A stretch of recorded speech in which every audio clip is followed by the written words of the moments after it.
Hi all, good afternoon. So here for sale is a cheap Sinclair C5, £500, located Bournemouth, Dorset. Anyone's after it, let me know, it works. Basically this one here is one of the barn find pair of Sinclair C5s that I purchased a number of months ago. Hence why it's got the 8X on there, and of course you can clearly see that it's painted yellow at the bottom. Now the yellow at the bottom is just hand painted, so it does actually scrape off. So with not too much effort you could remove it if you want to go back to original, or you can leave it with its sort of history aspect. Obviously the number plate is attached on as it came with 2 screws, so again you're obviously going to have 2 little holes there if you do remove that, but again that is part of the history as well. But obviously if you do remove it, you can put something on there, put a little blob of white silicone. There's various things you could do, but yeah, obviously to point that out is a key bit. So I've restored the chassis on this one here. It runs. I've had a quick go up and down the road, nothing else. If it's critical, then what I will do is I will then sort of go around the block, drive around for half an hour, before anyone comes down to look at it, etc. Otherwise you're welcome just to come down, have a go, have a look, see what you think. Like I say, it's the cheap end of a Sinclair C5 basically. Underneath it's been fully restored. I restored it to the best standards that I could do. Bear in mind how much sort of surface corrosion both of them had, which is quite common on Sinclairs. It's got grey boot model, of course, original key, original lock on there. It's got a very good rear light, and again everyone knows that these Sinclair C5s break for quite a lot of money, but I'm not a breaker of C5s, but this has got a very nice rear light with no damage on it. 3D printed parts here which are top notch. It's got the original centre caps on it. It's got brand new tyres, like I say, with 5 minutes of use on them. Really nice headlight on it as well. Many scratches. Again, I've given it a couple of cursory cleans. Once I've given a good old deep scrub, you better get that nice and white, but obviously you don't want to get rid of the scratches. But again, scratches are pretty common on Sinclairs. And again, you can leave it, you can repaint it yellow, you could remove it. So there's many options that someone could do over on a Saturday, for example. Underneath here, it's all quite nice, all nice and original around here. Repainted all the brake levers, obviously new stainless steel bolts where I've removed the body shell from the chassis, repainted all the cranks.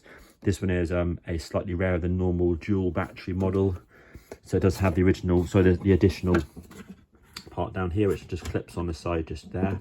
That's not attached, but again if you wanted to run 2 batteries then you could attach it, but I personally never ran 2 batteries. I would just put a spare battery in here and then just transfer over to that side when I want to use it. It's got a really nice serial number on it there, so it's January 1985, as both of them are. It's running obviously new tyres at the front, of course, as well.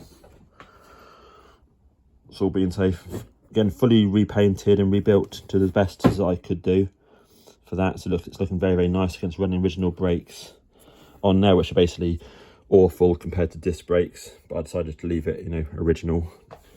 Again, the chassis there, look underneath there. So again, I rubbed it down as much as I can for that. Then I zinc 182'd it as videos and stuff on YouTube.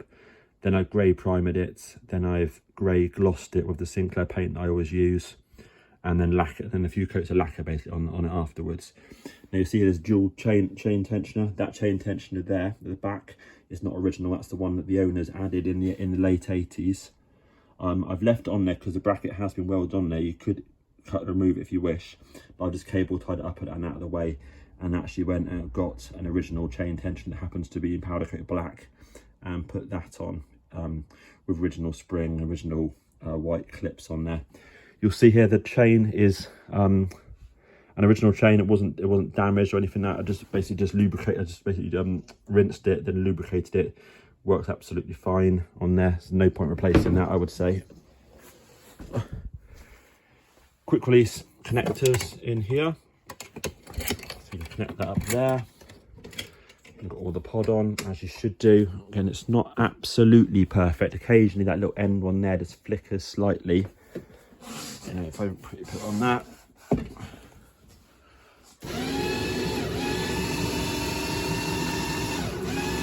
and again I've done 5 minutes of driving on this, that's all, but I will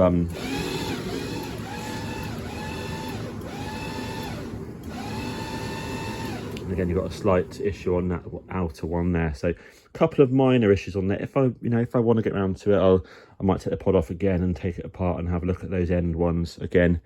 I think it's got a new red connector on the back as well. I will double check that. I think I put a new red one on there. Let's remove this.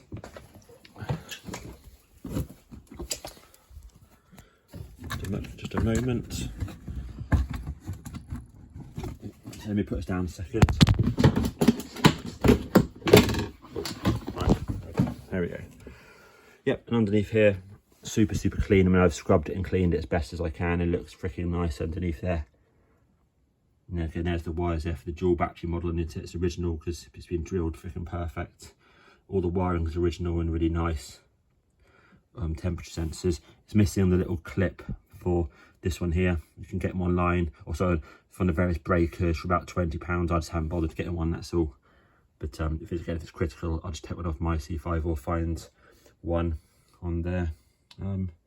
Yeah, and I've also put a cable tie around here as well, basically, because say these little white teeth, which are the good teeth, were ever so slightly bent out where it is left, when I found it, it was left with the gearbox sort of partially rebuilt.